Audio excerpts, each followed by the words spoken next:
Welcome to the Lehigh Valley Arts Podcast, where we explore the local arts culture in the Lehigh Valley. We'll be doing this through conversations with individual artists, administrators, and organizations. We'll explore all types of mediums with the goal of enriching local culture. Hello, everyone, and welcome back to the Lehigh Valley Arts Podcast. I'm Ben. And I'm Elise. And as always, recording here in Steel Pixel Studios. So, Elise, let's talk about what you did this week. Yeah, so I had started on a painting. It's kind of a mimic stained glass work, something I would probably originally do with watercolor painting, but I'm trying to do with oils. So I'm not very happy with it right now, but we'll see how it goes. Nice. I'll let you know next week. Have you put a lot of time into it already? I did the underpainting, so not a ton of time, but I'm not sure how it's going to turn out with the oils. What did you work on this week? Yeah, so I'm working outside of my normal medium again. So I'm not doing photography like I was. I mean, I still am, but that's not what I was working on this week. I was actually painting. I found an old canvas sitting in the office that had a picture I didn't personally connect with. It was pretty low resolution and figured a canvas is canvas. I'm going to get a couple cans of spray paint and go for it. So I did that and started with a white base coat and then started building up layering from there and got to thinking, I don't really know how to do this technique-wise. I don't know how to make clouds out of spray paint. I need some help. So went online and I looked up fine spray paint art techniques. And the first thing that came up was an interview with a guy named Tyrone Webb, who talked about a bunch of different cool spray paint stuff. Oh, how strange. Right? Why do you think that is? Well, I think it was just this week that I had sent you a message saying, hey, how would you like to have this guy from the Banana Factory, Tyrone Webb, on the podcast? You're very right. You did send me that message. And he's our guest today. Elise, would you like to introduce him? Absolutely. Tyrone J. Webb II was born and raised in Bethlehem, Pennsylvania. He was schooled in computer science and project management. At the age of 24, he left Pennsylvania to work the next 14 years with IBM in Boulder, Colorado, far removed from a life within the arts. In 2012, he sought a way to counter the stresses of corporate citizenry and decided to make something with spray paint and poster board. The results couldn't be more transformative. When he was laid off by IBM in 2013, he decided to take on his dream. Today, he is a single father living back in Allentown, Pennsylvania. He is a visible member of the Lehigh Valley art community as a full-time artist, working to create wondrous images of pure imagination through a medium of his own creation. His goal with his art is to change the perception of spray paint as a medium and at the same time bring more sci-fi and fantasy subjects into the mind of the community. With a strong social following ranging from celebrities to everyday folk, his client base is a full spectrum. He has been interviewed and awarded by several organizations, online and brick and mortar, over the past few years for his method and content, and to this day strives to introduce as many as he can to this medium. Tyrone is available for commissions, gallery, and venue displays. Yeah, welcome Hi, Tyrone. to the show. Thank you so much for coming Thanks in for today. It's pretty cool to just get reached out to, and hey, come and do this thing. Yeah. You not want to think it's coming from the having the show and stuff like that, but that's how it all works. Right? Definitely. It's one of those things where people don't know until they know. And then you start running into people and things start aligning. Yeah. Pretty nice. Yeah, we talked a little bit when you got here about how this was all very much fell into place, how Ben found your work and then I had seen your work. And yeah, the better part about that was the fact that Ben found the work before even talking to you about it and realizing that he had already talked to you about it. And I was doing a how-to video, right? How-to on whatever, a look up on Google and found me. Yes. Yeah. That's cool. Yeah. And remind us, what's the phrase that you can Google to find your stuff right away? Fine spray paint art. FINE. So how did you kind of adopt that name, that label for yourself and for your work? Well, there's a lot of spray paint art in general, right? Everything from putting it on the walls as murals and putting it on your deck. You know what I mean? Like you spray paint graffiti, tag, and all that stuff. And the spray paint art that I was exposed to first starting out, the first time I saw it was the performance style. I was 19 and was at the beach and on the boardwalk, or just off of it, somebody had their setup and was making stuff for people to buy as they walked by. And I saw it, right? And I thought it was really cool, and I went home and I tried it because, as most 19-year-olds will do, if you're going to be perfect the first time you try something, you totally blow it. And then you're like, I'm not doing this anymore. It's dumb. Right. And then 28 years later, I did it again. And it was one of those things that was stress relief. It was something I just wanted to do. But what I thought to myself from my last experience was, what would happen if I took longer? Right? If I didn't try to just do this in 20 minutes or a half hour or an hour, what if I just waited for everything to dry before I went to the next layer? What if I did a lot of layers, right? What would it look like? And at the end, I just felt as though that was the clear difference. It's just like art and fine art. You know what I mean? Spray paint art and fine spray paint art. Still follows the same subject matters and stuff that you find, that fantasy, surreal kind of sci-fi that seems to permeate throughout the spray paint art circles. So, and I like that. That drew me to it. I just wanted to add another level to it, which is just time, spending more time on it. Definitely. Let's talk about that aspect of time a little bit more as it pertains to that influence and sci-fi aspect of your work, right? As well as how you define art. I loved what you said before. Right. Yeah. So when people ask that question, right, how would you define art? Yeah. I did spend time thinking about that, especially coming from a background that wasn't artistic at all. And it was like, how am I defining art? And I see it as a measurement of time, right? Not that minute, second, hour art, but more time spent creating. So you can't feel bad. You can't critique something. Like, you can't put it into a box and say, that's good and that's bad and things like that. Because at the very minimum, you can say there was a lot of time put in it. You spend 20 hours making that steaming pile, right? It's still 20 hours making it. And I have to appreciate the time you spent creating it. That's what I want people to at least get at a basic level before you crap in somebody's cornflakes. That's so interesting, because kind of as a throwback, even to our last episode, we talked about this concept that I love, that there's a art history student blogger somewhere in the internet universe that references this term, the artist wound. And there's two sides of it. There's one side is, because of the way the art world works, if your art doesn't fit the mold, then you assume that your art isn't worth anything. But the other side of it is, dependent on how much time you spent creating your art. Is it time well spent? Right. Is it time that could have been utilized for something else, like a traditionalist job or whatever the case may be?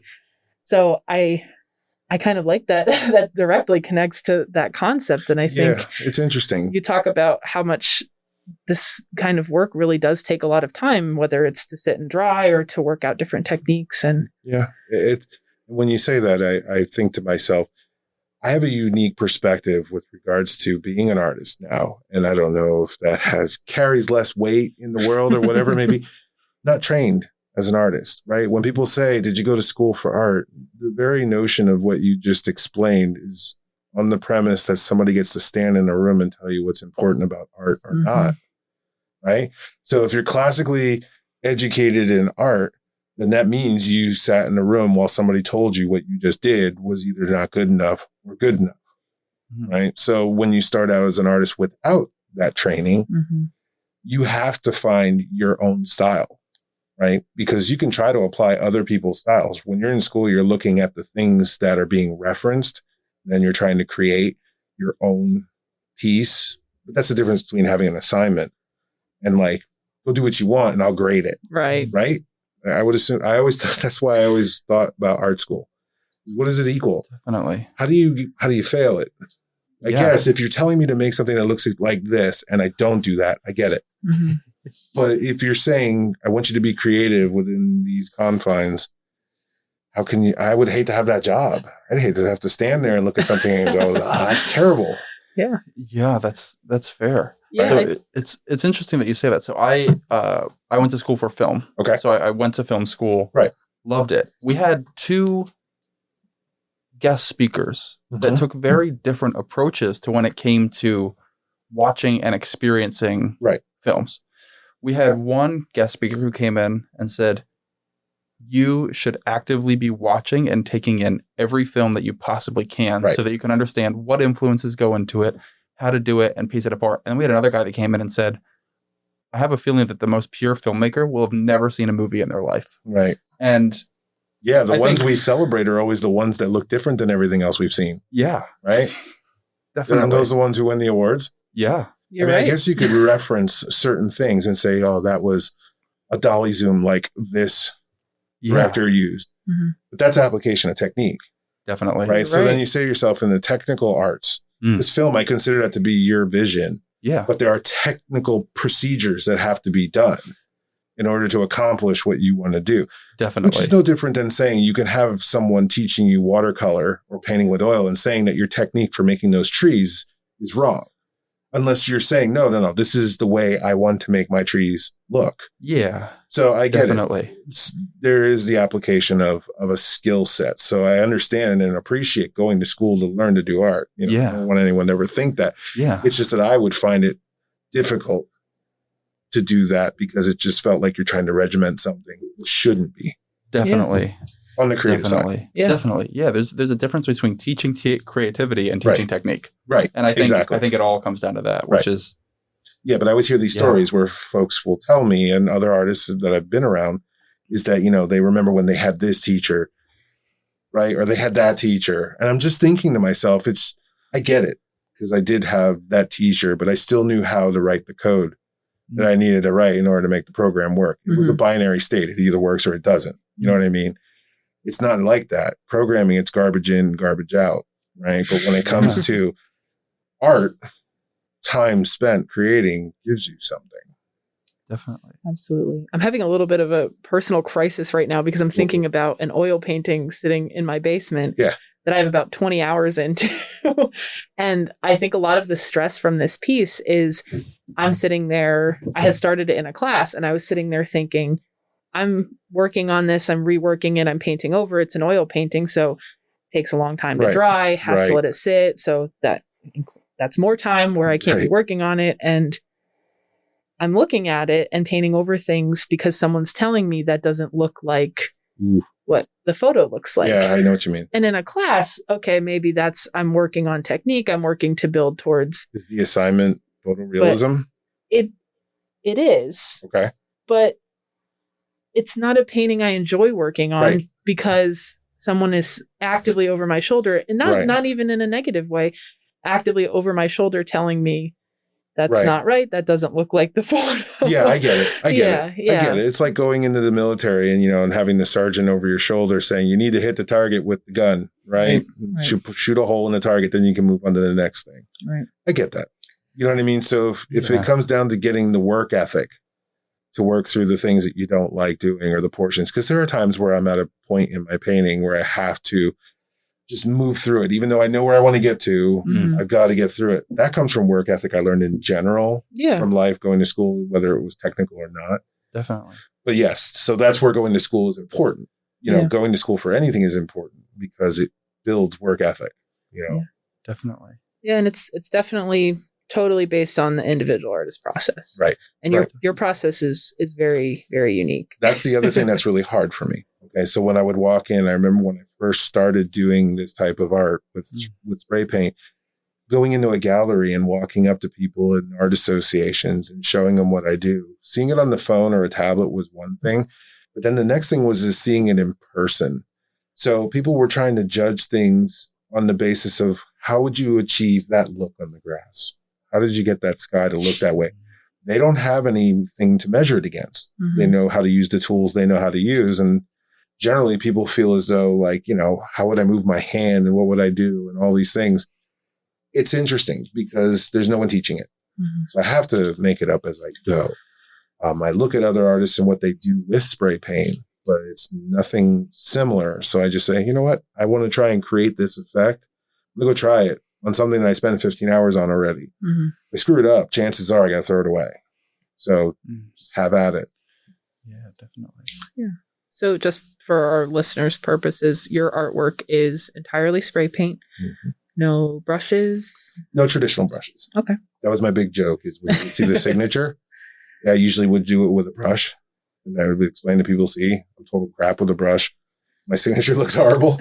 Like I don't like using a brush at all, and I'll use the spray paint as well too. And when I was doing it with Rust-Oleum, that stuff hardens up the brush so quickly. And it's just nasty. So you can't use it. It's a one-sign deal. And then after that, it's toast. So it always looked bad. So you'd have all this really nice. You get to the signature and you're like, oh. That's my brushwork. Oh, Doctors don't have nice signatures. You don't have to have nice signatures either. Yes. My dad had to deal with a medical emergency because somebody couldn't write the prescription right. Oh my goodness. Right, chicken scratch. Either way, it's it's one of those things where I definitely have established my own style, and I have to use things like a sock turned inside out, or like sponge edge. Sponge brushes, I guess it's the only brush.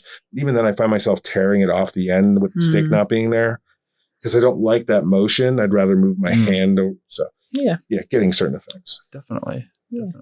Before you brought up work ethic and that time and learning how to push through those things. Yep. And you also brought up coding.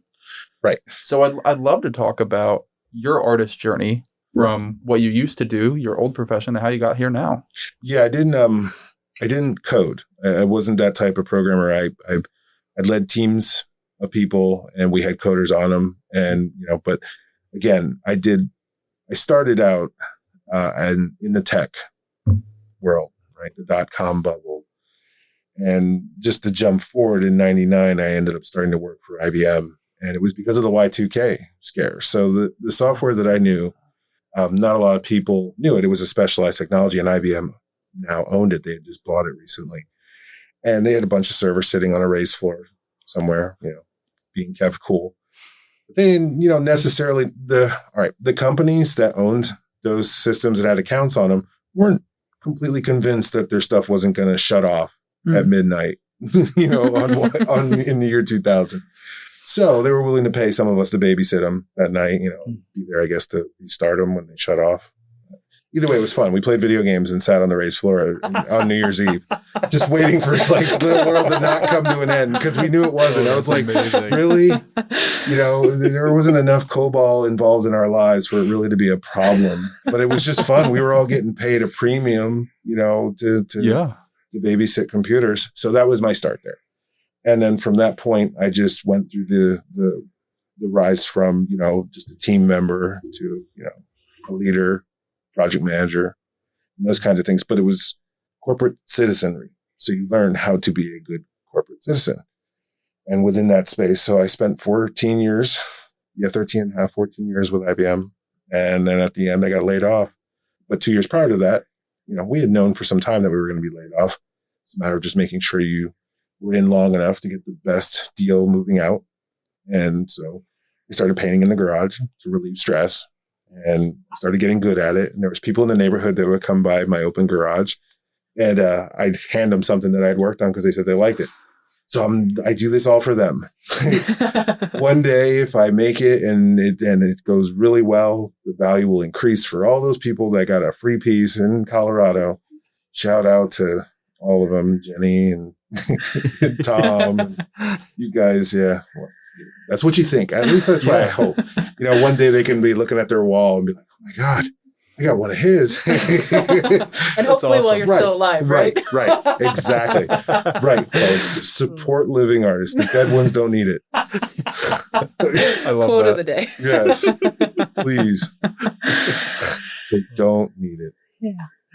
Yeah. So how did you get from handing out paintings from your garage in Colorado to where you're at now? It's always been this interesting thing. Like there'll be a space in a particular area. And I'm like, oh, that's really cool. Because when you start becoming an artist, I guess, because for me, it was at that point where I went from not being one to suddenly thinking differently.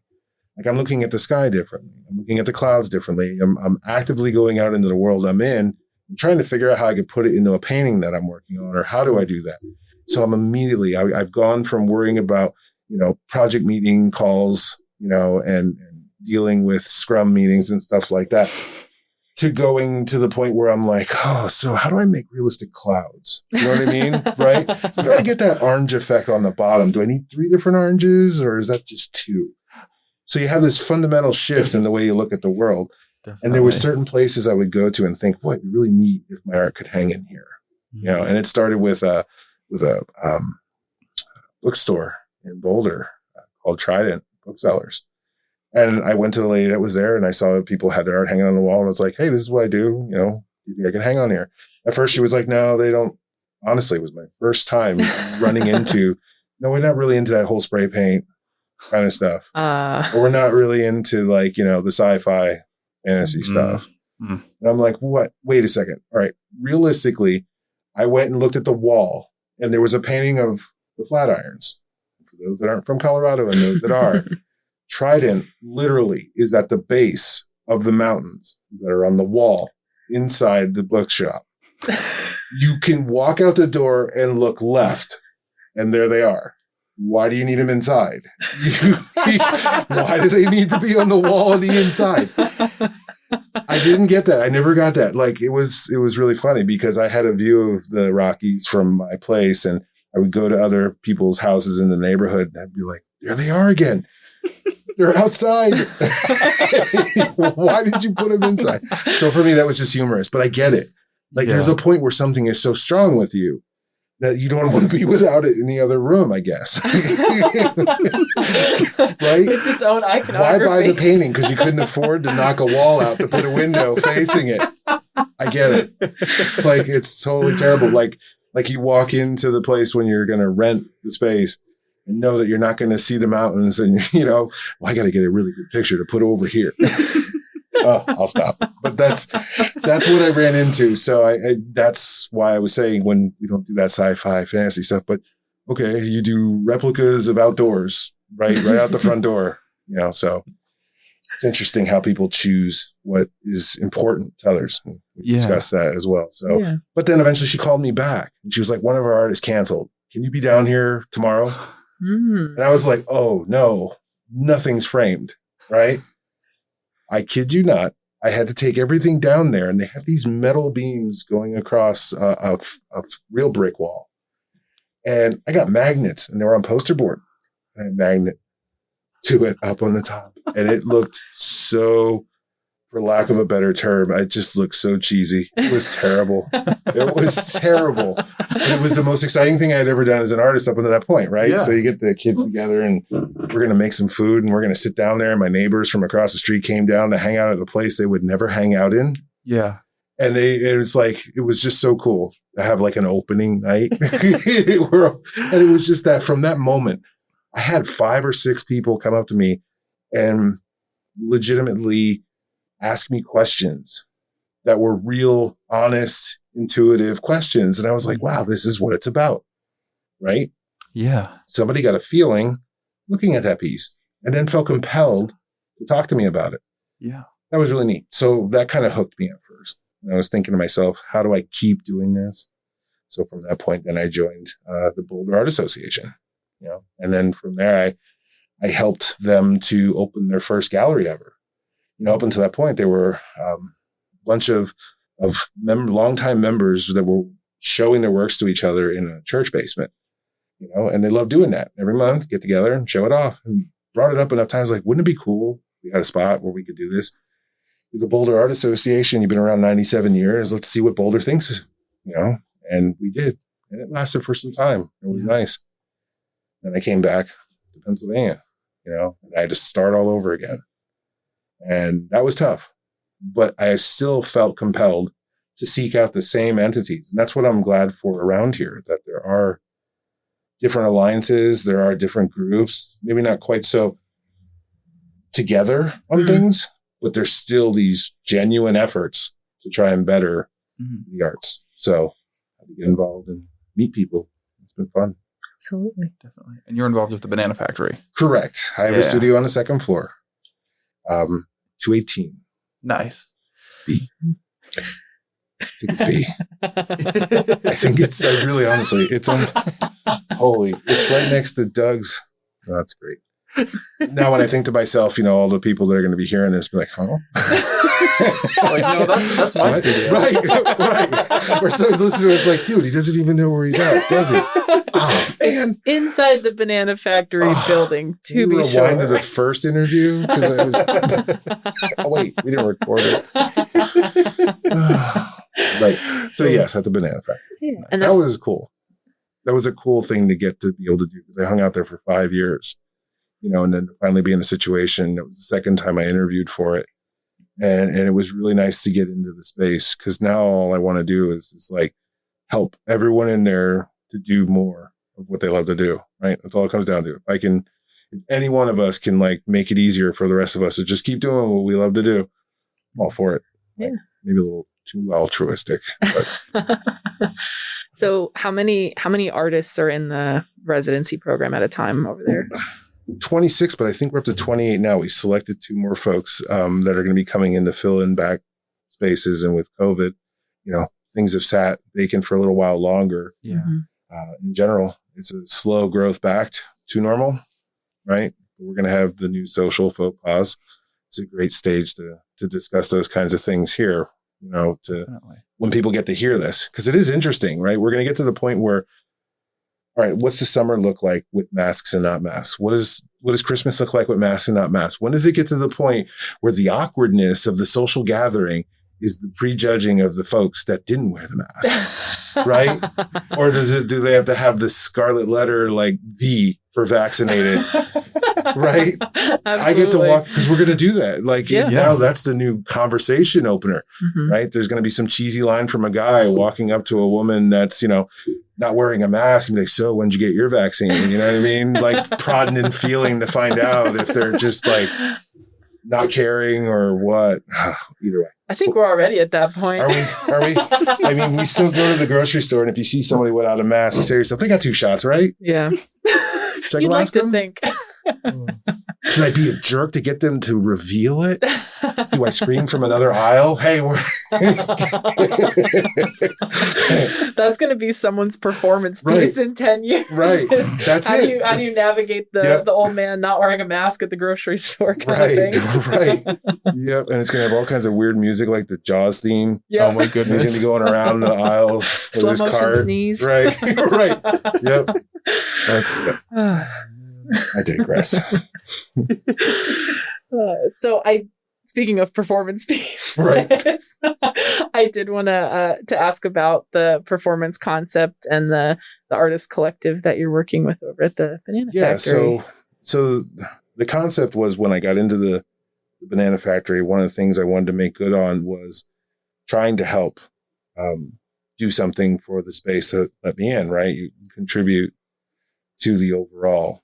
And one of the things I thought about is what isn't represented right now because of COVID. Like, how do we come out of this? Because everyone's talking about virtual, and it's so interesting because I worked from home for 7 years. So I understand what it's like to work from home and to see something in the world happen that forces people into something that I was able to do before. Mm-hmm. And then the businesses find out, we really don't need to own that building because everybody's at home now and they're getting their job done.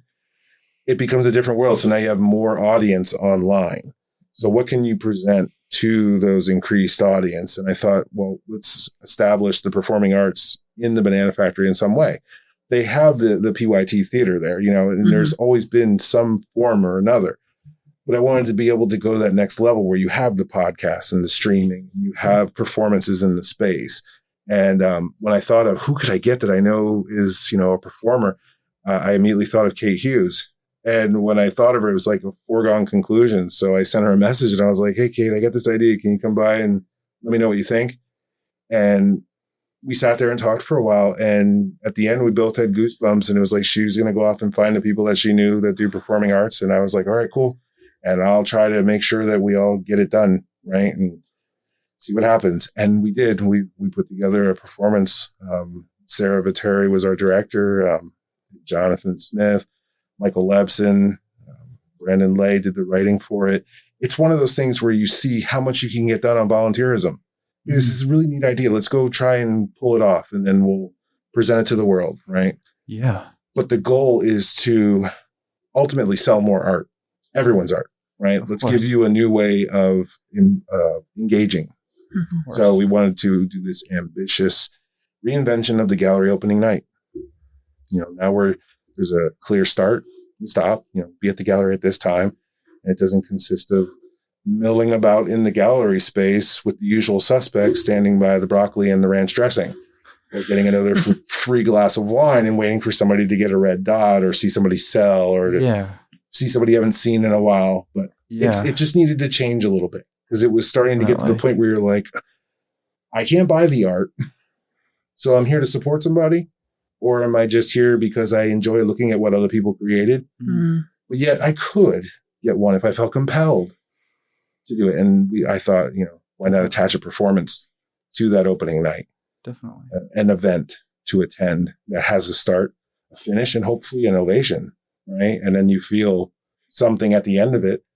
And if anything, you can meet the artists afterwards, that backstage kind of environment. People can say, oh, I got a great feeling from the performance attached to that work of art or that collection of art. Mm-hmm. I really would like to buy that one. It might get somebody who wouldn't normally buy the art.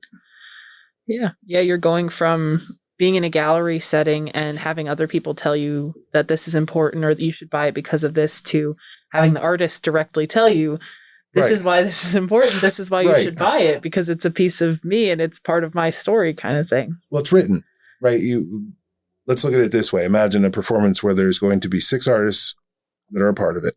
They'll do 5 works for that. There'll be a theme. They follow that theme. Then each artist sits with a director, a writer, an actor or actress, or both, and has a real good conversation about what's being created, why it's being created that way, blah, blah, blah, blah, blah. There's someone taking notes and writing down, capturing that, and turning it into a scripted performance for those 5 pieces that will run sequentially through it or however they want to break it up. There'll be a start and an end for that portion of the performance for that of the 5 or 6 artists. Yeah. And they'll move back to their mark in the set space. And then the next artist will come out and go through their performance for their artwork. You also could do it for a whole collection, but the idea is to have that start and stop and take everyone on a journey. Definitely. There are certain technical aspects to it to try and figure out in a gallery setting is how to get sound correct, and get people that are doing the performances and everyone able to see it. But the idea is just to give people a feeling like I really enjoyed that. Yeah. So we call it that thing at. That thing at. So you'll be able to say to somebody, "Did you see that thing? What thing? That thing at the banana factory. Thing at wherever." Yeah. From there. That's almost that's a performance model. You can pick that up and drop it in any any residency program, college gallery. Yes, anywhere. Studio space. Yeah, and that's one of the things is we're surrounded by different arts departments from different universities and colleges around us. Mm-hmm. Anyone looking to be a part of something. It also ties in as well with what we're doing right here with the podcasting in a sense. Imagine there being a post-game show, wrap up, whatever it is, because we watch it, right? Right now, we have it in everything. We have it in our elections. You have the 6-hour broadcast leading up to the numbers, right? And you're all sitting there talking about it. Or same thing with the Oscars or something. There's this lead up. And then after the show, there's this post-game show and discussion and everything like that. Well, you can have the same thing.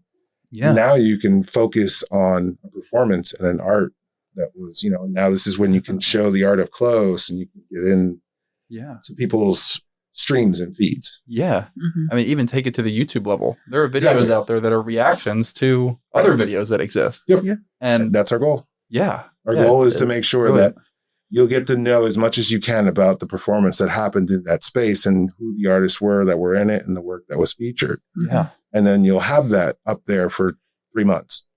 Then the next one will happen. Granted, it'll probably be a year at a time, or whatever we can do. Right now, we're looking for additional funding, but I did a Creative Capital Award grant. Writing for that was a really interesting experience because you have to do all the things like break your idea down to 50 words. Now give me the 250 word version of it. You're right. Now do this in 500 words. And you find yourself truly getting a grasp on what your idea is and maybe even weeding yourself out. Mm-hmm. A lot of people might weed themselves out really early on that attempt just because they don't want to have to confine it all yet. They don't know. Yeah.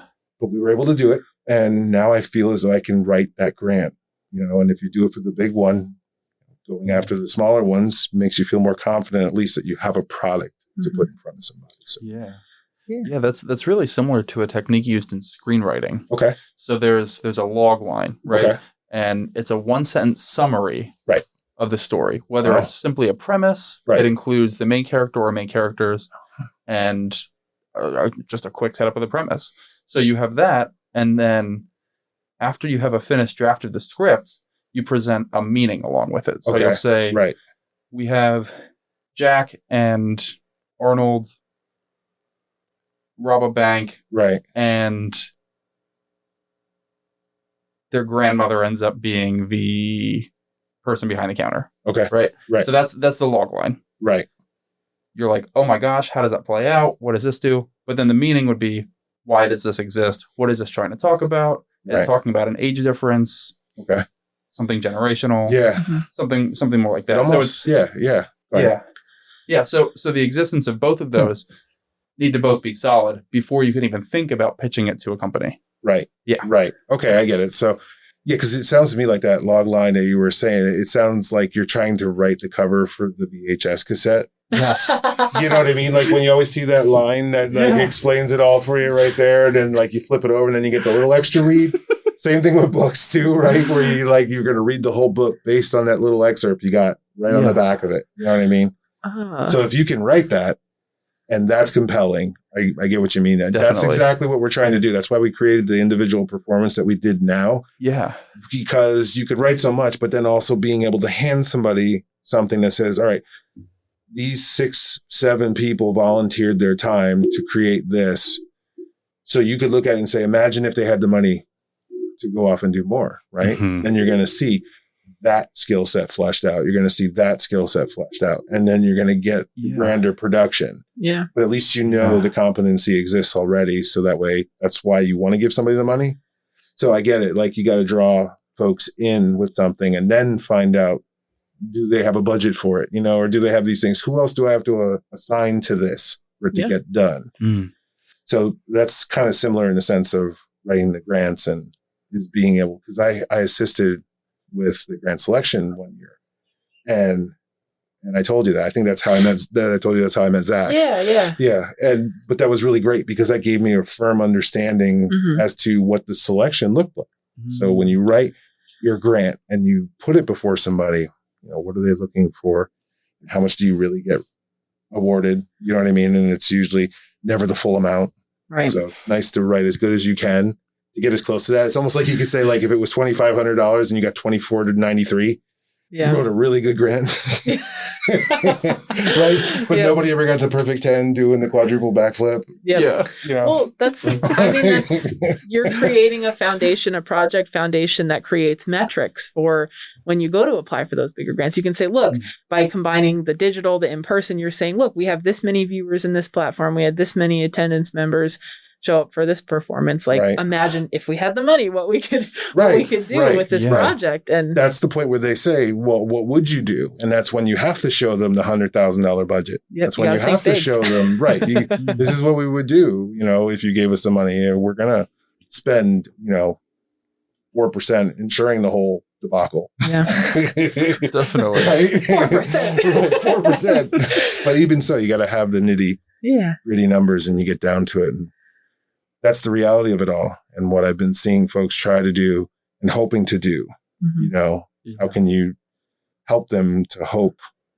to try? That's really what it takes. Yeah. You just got to try. Well, no, there is no try. Just doing. Do or do not. There is no try. Right? Like, was that Yoda said it? It's true. Yeah. There is no try. Yeah.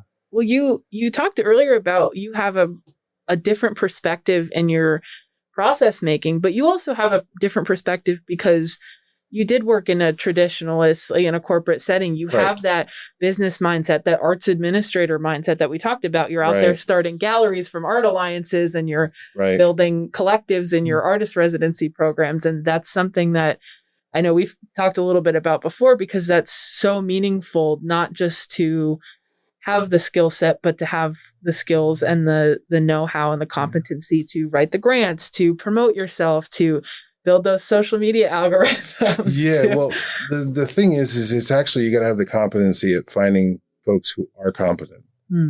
That's the key, because you can't do anything. You can't do it all by yourself. I mean, you can up to a certain degree, but at some point in time, if you really want to get into the nitty gritty of your hopes and dreams, chances are you're going to need more people to get it done, right? And the idea is finding that competency and being able to inspire that competency, and also keep that competency in line to an end result. So that's more of what I always thought of myself as the facilitator of an idea, right? Let's get all the right people in the room. Now you show me why you should get to stay, right? Yeah. Because if you do stay, we're going to do something awesome. Yeah. And then if you stay, we're going to do something awesome. And then you get enough people together that are all giving, but you want to be able to pay them. You want them to be able to give you everything they have without fear of, I can't pay the bills. Definitely. You know what I mean? I can't pay the rent. So how am I going to be as creative as possible for you when this is hanging over my head? You know what I mean? So that's the joy of it all. And when you find people that have consistently been competent and gotten things done, it shows right away. And that's, that's talent unto itself, you know, and I really enjoy being surrounded by competent folks. Yeah. Yeah. They say money can't buy happiness, but financial stability can definitely enhance creativity. Yeah. Yes, you can't buy happiness, but you can afford it. Yeah. Right? You're totally right. Absolutely. I get it. Yeah. Folks want to try and make it like money bad. I get it. Root of all evil. I get it. But if you give us enough money, we will make you smile. I promise. Right? I would love to be the guy that won the lottery. And, you know, I would be the one that would show up, you know, and buy people's groceries and do things and see how many people I can make happy today. Yeah. Can I do something to make somebody happy today? That would be so cool. Right? That would be the most awesome next reality TV show. Yep. I mean, there are guys on YouTube. That's why I even saying his name, like Mr. Beast is one of those ones that does it. I've been thinking about so awesome watching him do that stuff. It's just cool, man. If I had it, I would do the exact same thing. So way to go. Yeah. It would be pull fun. up to McDonald's and pay for everybody in back of you's orders. Right. And then also have fun on the other side of it. Boy, my friend's got a dog of a car. Let's go destroy it and give him another one. Right? It's such a great idea. Let's just, right? I can afford every step along the way, even the trouble we might get into when we do it. Let's go make somebody's day really cool. Yeah. And that's where I'm trying to get to, at least definitely at a basic altruistic level, right? I'm in the Banana Factory. I want to help as many of my fellow artists in the Banana Factory as I can. Yeah. I think you're doing that with your art too, because you mentioned earlier that you like the look on people's face when they look at it and you say, yep, I made that with spray paint. Yeah, it's a little bit opposite of that. I don't, when I say it to them, their response is usually either they didn't hear what I said and thought maybe I was saying something that they wouldn't have known anyways, like I was using, you know, I don't know, fan brush number 5 from Artemis, blah, blah, blah, blah, blah, right? And whatever I said. But then they're like, wait, did you say spray paint? And I'm like, yeah. And then I could just see it. Their mind probably going to like that time when they were trying to spray the chair in the backyard with a can of spray paint. And they're waving their hand in there thinking to themselves, I don't think I could do that. How do you do that? Right? And you get these specific questions, and it's true. There are certain details I'm not getting by spraying. I have to rip something off and then spray at it to get that edge. But it's very true that, you know, you can tell when you've seen something that's been sprayed a lot and it starts to create a real depth in it. And that's what I'm trying to achieve. Definitely. I want to reference and congratulate you on your piece for Infinite Worlds magazine. Yeah, that's really cool. That is really cool. Yeah, it is. Yeah. When you had sent over some of your information and mentioned it, I had looked at their website and I loved it was art made by fans for fans. Right. It's science fiction focused, and this is the 7th edition, correct? Yeah, 7th issue just came out. And Diamond Distributors inked a deal with them to provide real distribution, right? So now it's on the magazines that comic book shops get to order what they're going to put on the shelves next month, right? So now there's Infinite Worlds as a box that can be ticked off. And I hope more people like that, if anyone hears this that owns a comic book shop, please tick off that box to order, you know, because it's the same folks who distribute DC. So it is on a lot of people's Yeah. tables, desks, by their cash registers, whatever they do to select. And it truly is created with the intent of no ads. Let's just give you that pulpy, pure science fiction, right? You look at it and you're just like, yep, there's no denying it. This is science fiction, right? This is fantasy, but mostly science fiction. And that's cool. Yeah. So Definitely. to be in that right now, I was in the second edition, the second issue and the fifth issue. The one I just released now, it's right behind me, is the one that's in number 7, which just went to shelves on the 31st. So that's really cool. Yeah. That's awesome. That is. Congratulations. So, yeah. Yeah. And what's really cool now is I've gotten to the point where I have prints available. And so folks that get the magazine, what I'm hoping is when you flip through and you're like, boy, I'd love to have this on my wall. You can. That's the next layer of goodness, I hope to spread for people to have. And I have the option to do more issues. Yeah. That's awesome. That's very cool. Have you gotten the chance to see your work inside of a comic shop, inside that context at all? Not yet. Okay. Well, no, I have. So not in a magazine, but I got to hang my work in a comic book store. Oh, very cool. And it was in the gaming room where everyone was playing board games like, D&D awesome. and Warhammer and all that stuff. And so I know people were surrounded by these images, and that was a cool feeling. Was that local or was that in Colorado? Yeah, that was at Portal? Yes, it was at the Portal. I love Portal. Yep. I was in the back room for a while. Oh, I think it was in awesome. 2017, 18. Very cool. Got all the big walls up in the top and the back. I had 8 pieces up there. Yeah. Yeah, it was neat. Very cool. Yep. So for those listening, would you be willing to describe the piece a little bit that you've got hanging behind you? Oh, right. Okay. Again. Yeah. Yes. What did I not say last time? Oh, you wouldn't know because I didn't say it. All right. No, that one's called Gemstone Canyon. The concept of it was to spray as little as possible and imply as much of detail as possible. So I started with, it's 24 wide by 30 high. Yeah. And I started off with a midnight blue Rust-Oleum cover. Right? I just sprayed over it. And then that told me it was going to be a darker piece. Once I do that, I know everything is going to eventually be shadowed with that color. Right. So, and then from there, I tried to create the 2 moons. And then I wanted to do something different to make it alien, extra alien, is give it an orange sun. We have a yellow sun, so we know what light looks like when we see our light coming from our sun. And I was trying to figure out what an orange sun would look like. We have nothing to reference on that. You know what I mean? So it's like you just got to kind of wing it and hope. So one of the things I found is how more alien I could make the planet. So I created the foothills or sapphire, the mountains in the distance are emerald. And then there's acid lake. And then there's creatures flying in there. And people ask me, what are those? Well, that's what lives there.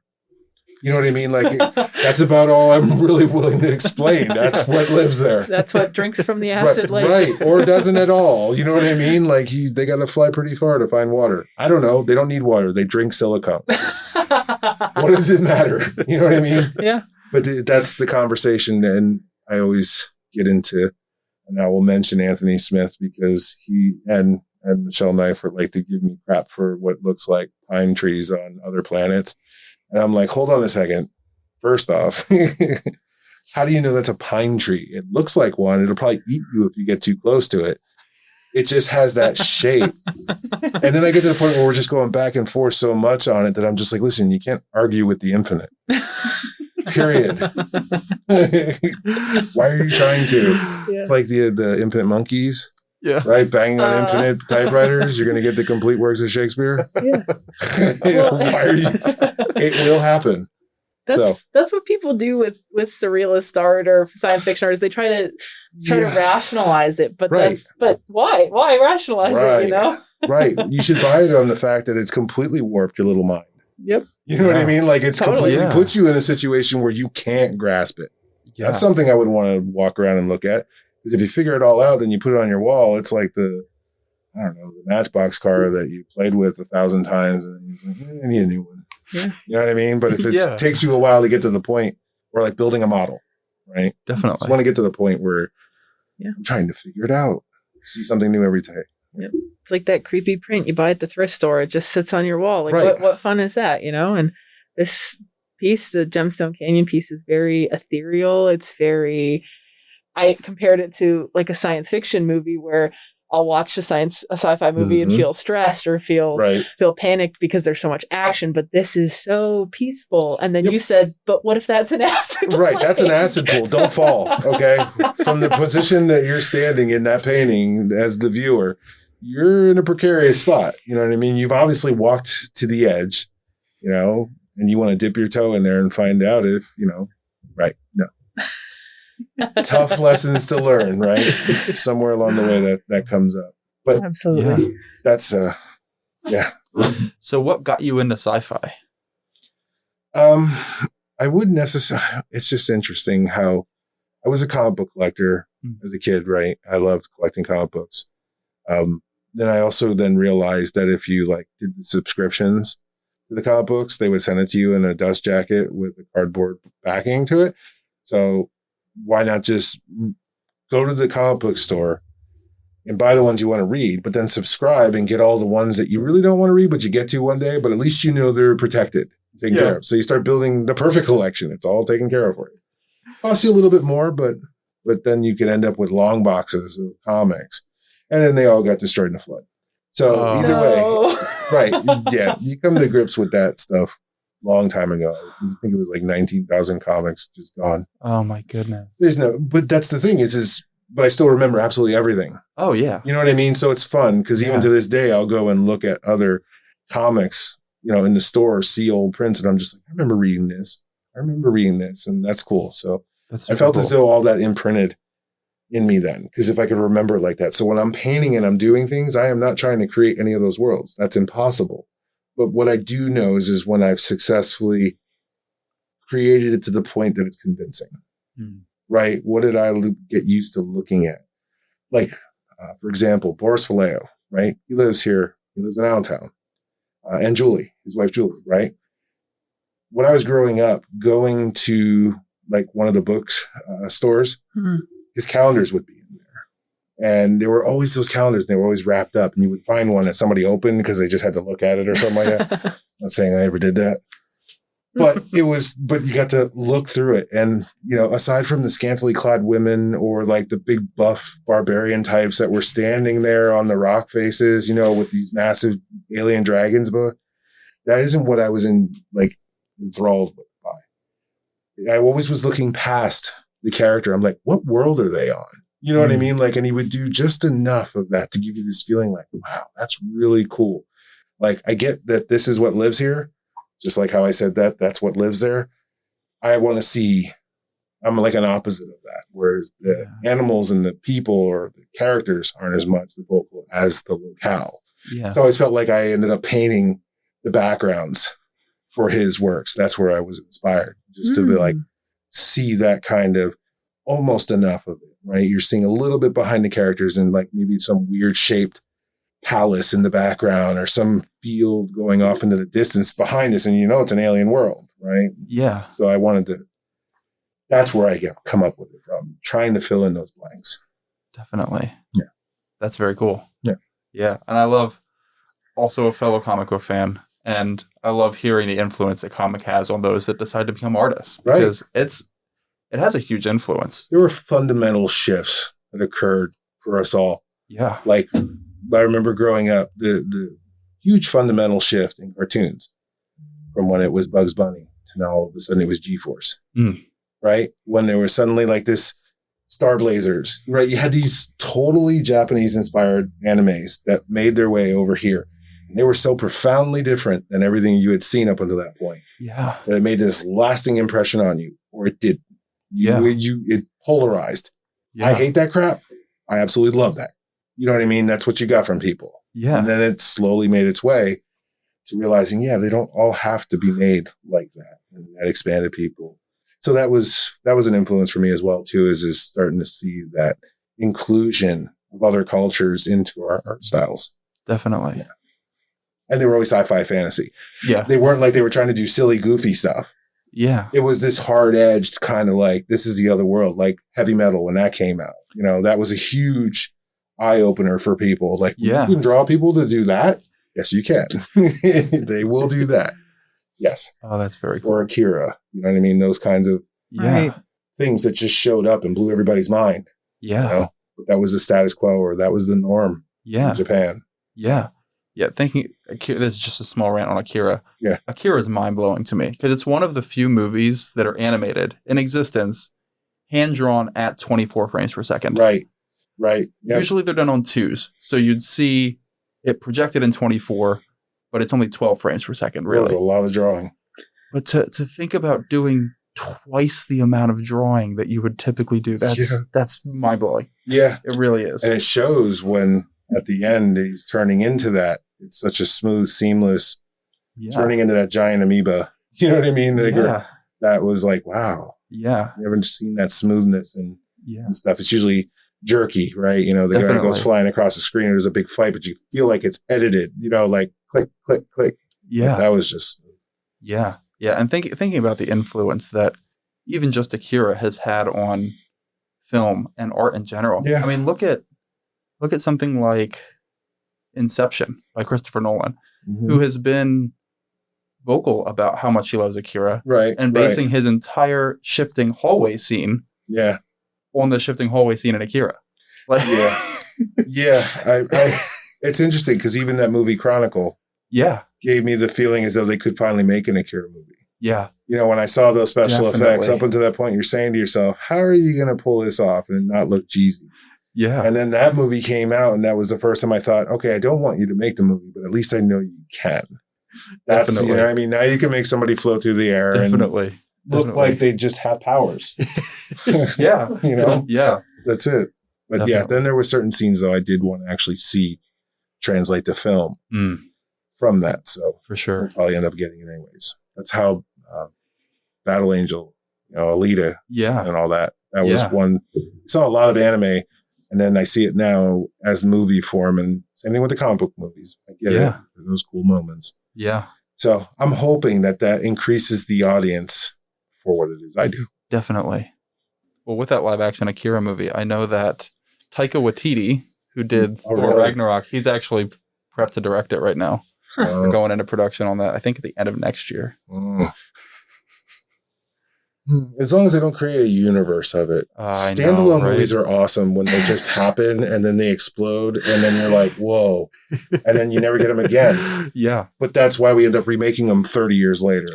Very true. So there's just the only movie I don't want them to ever touch. And if they do touch them, I just give up on cinema as Ferris Bueller's Day Off. Oh, my goodness. Don't remake it. Yeah. Just Yeah. don't. Just don't. It's good no matter what. I can truly say I did skip school once to watch a movie about skipping school. That's amazing. We actually did. I'll never forget it. That's a solid collective Yes. experience. If you're gonna skip school, you might as well watch Ferris Bueller's Right. Day Off. Do it in Right. style. Because then you can totally say to whoever you get in trouble with, like, listen, I just had to do it. It was such a funny thing.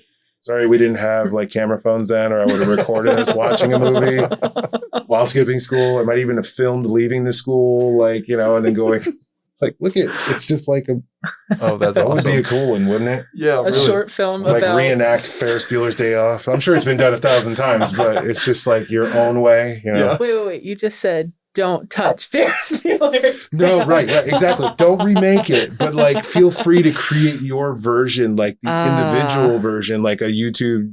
You see somebody making their day, my day of Ferris Bueller, and somewhere in the video has to be them sitting on a couch or somewhere watching Ferris Bueller's Day Off, Yeah. and you have to establish in the beginning that you are skipping school. Yeah, put it on the Right. Put it on there like you see the woman on the screen in the back of his computer. Right. At the beginning of the movie. Yep. Exactly. That's it. You know what I mean? Like, and then you can have your little moments, you know, where you eat gummy bears and, you know, Yeah. whatever it may be. Scream, you know, that you're going to go somewhere. And Oh, it's amazing. yes.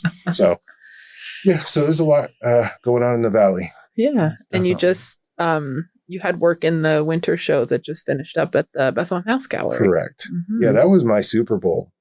Like, as far as things go with regards to, as an artist, nothing like coming home to your hometown, the finest gallery, and getting your chance to hang the art there. Mm. It's not something I ever asked for. You know what I mean? But I tried to stay involved as much as I could, letting people know.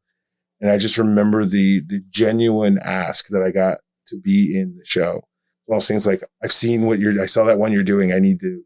You need to come in here now, right? I want to show you. And that was such a great feeling. Like, cool. So nervous. Like, and I haven't been nervous. I don't get nervous. But when I was walking up, and Ava behind me could tell you, when we were walking up to the gallery on opening night, I didn't ever ask to have, I didn't feel like I would have my piece up in front in the middle. And I didn't see it. When I got up to the door to open the door, Ava said, he hung it up front. And then I looked up and saw it. And I was like, and for that moment, I was scared to go inside. I didn't want to go inside. I was like, oh my God, that's way too much. Like, awesome, right? I can't do this. Everyone's going to be looking at me. You know what I mean? And that was probably one of those best moments ever as an artist. And then to just go inside and have the opportunity to have people ask me genuine questions based on that wonder. How did you do this? How did you do that? So the same way I'm talking to you right now, it was just nice. Hurt my throat. My throat was sore. I can imagine. I talked a lot. I love it, but it was great. Oh, that's awesome. Yeah. Yeah. The house gallery is known for building an atmosphere unlike many other galleries around. Yes. How did their presentation influence the way that even you perceived your art in that space? Well, that's the cool thing about it. So as an artist, when you go there and you hang out there, and any of the artists that would hear this would say to you is the presentation itself, like we all at some point in time probably sat at our easel, our table or whatever and thought to ourselves, what would this look like at the gallery, at the house gallery, right? Because Ward and company do a great job of lighting the pieces and setting it up in the room. And you're never going to have that set up in your house or any other traditional gallery. So the only way you're ever going to see that painting is if you kind of like take it to whoever buys its home and hang it for them. Mm-hmm. Yeah. And even then you're not going to get to hang around till the sun goes down so you can watch it by, candlelight from their fireplace.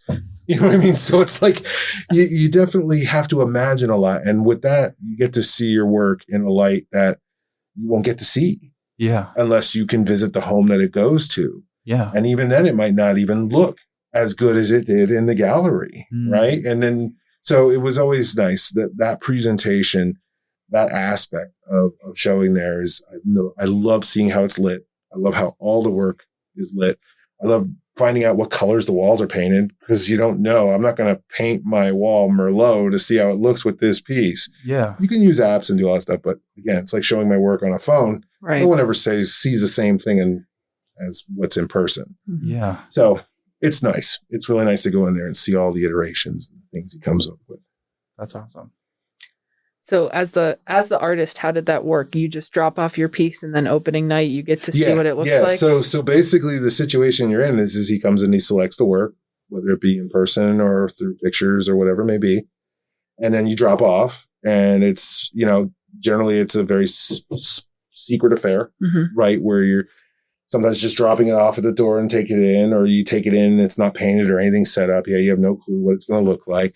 And then from that point, you wait 2.5, 3 weeks, and then for opening night and come in and see what room you're in and see what pieces are hanging where and what the overall style and themes are. And it's great because it makes the opening night that much more special versus going into a white walled gallery. And you really are, okay, they're going to line up on this wall and they're going to line up on that wall. And that's it. Yeah. This is actually getting to see how your work is being presented. Definitely. So nice. It's very cool. And it was that piece that was right up front when I walked in. Big piece. Yeah, it Very is. big piece. Yeah, it's 5.5 feet wide by 4 feet high. So I looked at it, and the way that it was set up in the gallery, there was a lava lamp in front of it. Yeah, right. And I looked at with the exact colors. why don't I own a lava lamp? And that's a really big lava lamp too. That was one of those extra big ones, really big. Like that's Well, it's cool vibe, like mod furniture, lava lamp. It's that emotional connection. I need this in my house. Right. Yeah. Yeah. It's been nice. I've tried to visit the gallery while the show's hanging. I went down 3 or 4 times, generally on Saturdays. And it's one of those things where when you go down, you see the foot traffic. I mean, remember, we're still in the pandemic situation and we have these brief moments where we feel like things are getting back to normal. And one of them is the attendance of things that are going on in downtown Bethlehem. Mm. So when I went down there, to hear from the folks there that 100 people had passed through so far, that's encouraging because it makes you realize, okay, we're getting back to something here. Because it's a terrible feeling, I guess, because previous shows that were in there during the pandemic, attendance is just going to be low. There's nothing you can do about it. We're knee deep in the pandemic as people didn't want to go anywhere. I get it. Tough time to be an artist. Show your work. Definitely. So I find that being able to show in that space when things are slowly getting back to normal was a real treat unto itself, right? Having that piece in the front and knowing that there was going to be people that could come in and see it and talk about it. Going down there and being able to talk to people was nice. Yeah, it was. Yeah, that is incredibly exciting. And I believe I saw on your Instagram that you posted, you sold most of or not all of them? No, 7 pieces of the collection that I sold went to people. 3 of them were like those, got to take it with you when they buy it. And then 1 was out of my studio because of the show. And then the other 3 were left up. That's awesome. Which is really nice. The people are willing to leave it there for the show. Yeah. Because it would have been a tough situation for me because I didn't have enough framed behind me. It actually worked out perfectly that I couldn't fill the spaces fast enough. You know what I mean? And I was glad what stayed. And it all worked out perfectly. But yes, that was nice. That's awesome. When you do sell a piece and they decide to take it with, are you given the opportunity to replace that piece in the gallery? Yeah. And that's what I meant. Like if they had gone faster, or earlier the show, I would have had to go out and frame more of the pieces I had behind in order to fill those gaps. Like if all 6 of them just went off the wall, I would need to get other pieces up there if I can. And I didn't want to put things that didn't fit with the rest. Yeah, that makes sense. But it's interesting that my stimulus check went to frame that show. 2020 is an interesting thing for a lot of people for a lot of different reasons. My stimulus check framed that show. The government couldn't have showed up at a better time. The government paid to frame your art. But that's it. Art. As far as the discussion goes, as to somebody being able to say, lift them up by their bootstraps. Maybe assisting your citizens in the time of a pandemic, you have a choice. You can either sit on the couch and play video games all day, or you can try and make that business idea you had go. Yeah, and definitely. That's what I tried to do. Yeah, that's awesome. So I got my studio during a pandemic. I got that show during a pandemic. I got the magazine, and all these things were happening at a time when everything was so terrible. But I was able to focus on it all because I was at home with my daughter. We're home. Let's do this. But it wouldn't be fair if I didn't say that, she made the honor roll all 3 quarters. Oh, that's so awesome. Right? Yes, she did great. So that's the thing is having that focus and being able to be at home during all this. You have a choice of what to do during that space. And being a U.S. citizen seemed to be really great at the time because I was able to raise her and keep her in school and keep her focused. Yeah. And at the same time, also start my business to a level that I couldn't before because of hours and time. So they helped me to become a full-time artist. So, yes. Yeah. And that's your work ethic, too. That's you. That's awesome. Yeah. Full-time artist. Yeah. Well, until I'm not. That's it. It's all it is for everyone, I've got nothing but, all I want to do is paint. There's nothing greater than finding out what it is you want to do for the rest of your life. Definitely. Right? Nothing. Definitely. And if you get the chance to keep doing it, it's great. So you hope that you run into folks that appreciate not only that, but the work you're doing. Yeah. And you get to keep doing it. Yeah. So you just have to make sure that you keep giving a quality product, not just the product, but you. Right. And hopefully you'll find the right people, person, entity, business that's willing to support you because I've got thousands upon thousands of paintings in my mind that could come flying out. And I bet you I got some masterpieces in there as well, too. Love to just be able to do it. That's awesome. See what happens. So with taking 40 to 50 hours per painting, how many paintings do you typically get through in a year? All right, well, it'll change. So, for example, on a 16 by 20, I'll be in a situation where I can do that probably in as little as 4. Okay. And as many as 8, right? Okay. just only so much you could do on something that small. Definitely. With spray paint. The ones behind me, that actually took 22 hours. Okay. And the reason was because, like I told you, I just wanted to spray less and imply more. So the idea was do less work, just layer up. Yeah. But like on a bigger piece, like the Fantasy Garden of the Gods, that was a 30-hour one. I had one that was in the show that was 43 hours. And, you know, it's all about trying to get to the original vision. So when I go out to the board and I put the board on the table and I start spraying the first colors on, I'll see something in there, right? Almost like a Rorschach test, right? It would look strange to watch my process because it would be a considerable amount of time of just watching somebody stare at a board awkwardly. You know what I mean? You're just like, are you just going to keep walking around it looking like that? Well, I think I see something in there and that, and that. And then I get an image as to what should be there. And then I spend the rest of the time trying to get there, that image. And that's why it's very easy for me to finish a painting. Like a lot of artists, a lot of times will talk about how I just can't finish. You know what I mean? Like I got all these paintings and I'm not done with them yet. It's very easy for me to finish because I just feel when I get to that point where I see the original image is complete and I can stop, go to the next one. Yeah. And that's just the way it's always been for me. I really am appreciative of that. So I can only work on one at a time. Yeah. But I know when to be done too. That's awesome. That's a gift. I want that. Definitely a gift right there. Just improvise then. Can't go wrong. Oh, that's awesome. Good. So, Tyrone, if someone wants to buy your work or get in touch with you, what's the best way to do that? Well, first off, I'm at the Banana Factory. Come to First Friday. That would be the first best cool step, right? You get to see everybody's art. And come in and check it out. Yourself. Right. There's still a registration process, but it's bananafactory.org. And then you can do the First Friday sign up. It usually shows up before, like 5 days before. The next would be if you follow me on Instagram, I'm at fine_spray_paint_art. So just look up fine_spray and it'll pop up. It really is that simple, but it does. It just pops up from there. My good thing would be is I get it to the point where I'm at like FINE. And then I pop up. No, I don't think so. No, somebody's got fine cooking out there and he probably has far more people. But no, just get to fine_ whatever. So yeah, that's Instagram. So you can follow me there and you can see in progress pictures of what I'm working on. I'm not a traditional website approach towards things because I try to have a dialogue with folks. I understand that you could do it, but I prefer to talk to people when it comes to the originals and stuff like that. If you want a print of my work, go to Saatchi Art, right? Saatchi Art is a great. I've seen the prints that people have bought. I have about 50 different paintings out there as prints that are available. And I've seen the quality of the prints because people have ordered them that I know, and I've gotten to see them firsthand. They look amazing. As long as the original picture is really good. I have a few out there. Oh, yeah, that was the other thing I was going to bring. All right, yes. So the prints some are up to original size. Some are a little smaller. But lately, I've been getting to the point where I can put original size prints up there. So if you see a painting you like that's there, you might even be able to get bigger too.